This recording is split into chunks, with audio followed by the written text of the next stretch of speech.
Alright, man, she's all clean. This thing is almost ready for the road. I just installed the new battery today. It's a little smaller than the one that came out, but it has the same cranking amps.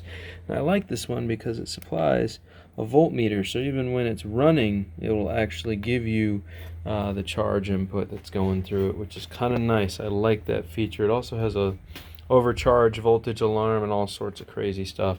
So all we're waiting on now is the gas cap, the new locking gas cap, and new fuel filter. I don't really want to run this too much until I get a new fuel filter on there, and of course the air filter was so bad that when I took it out it just like fell apart in my hands. So from age it just kind of fell apart, but other than that I have basically fully cleaned this bike.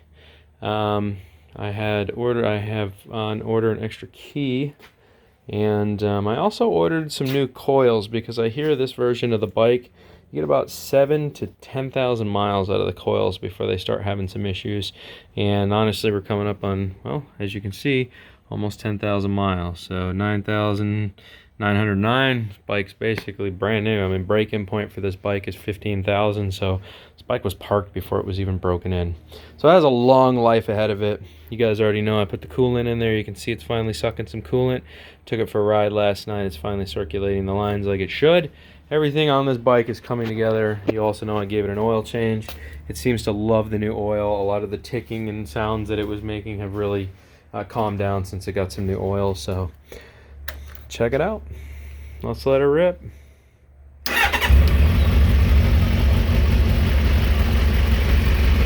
It is running like a top.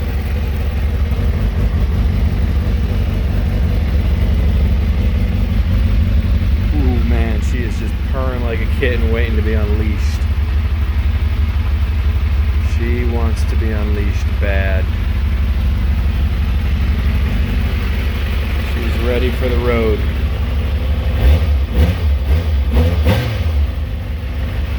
She's ready to go out and tear it up, man. So, clutch is still a little sticky. Even though it's not in gear, you can see the clutch is still a little sticky. It's not bad, but it's still a little sticky, so you know, that old oil that they had in there wasn't doing the wet clutch any favors. So even when it's neutraled out, it will still spin a little bit. It doesn't take much to stop it. I can stop it with my finger easily.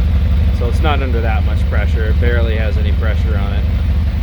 But that'll slowly work itself out as I run the bike more and more. So other than that, man, she's ready to rip, Tater Chip. She's rearing to get on the road.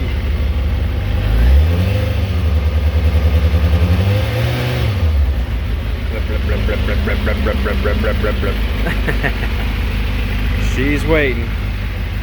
She's waiting to be unleashed. So this is what I was talking about with that voltage. As you can see, when it's under charge, it actually tells you the charge load. See? That's kind of nice that it does that. It lets you know that the charging system's working good. I'm actually going to dial the I'm going to dial this back just a little bit. Oops, that was adding. Cut a little bit out of it. There we go. That's about where it should be idling. 13, 12 or 13. Let me cut a little bit more out. There it is. That's the happy spot for the idle. So I love this bike because it has a idle control. Woohoo! Soon guys. Soon. We'll put her on the road soon. She's almost ready. That one's up for sale right now, and that one's for sale, and this one's for sale. So hopefully within the next week they all sell, and then I'll put this one on the road and we'll go take some fun vlogs. I might even go visit some people. This bike is highway capable all day of having fun. So yeah.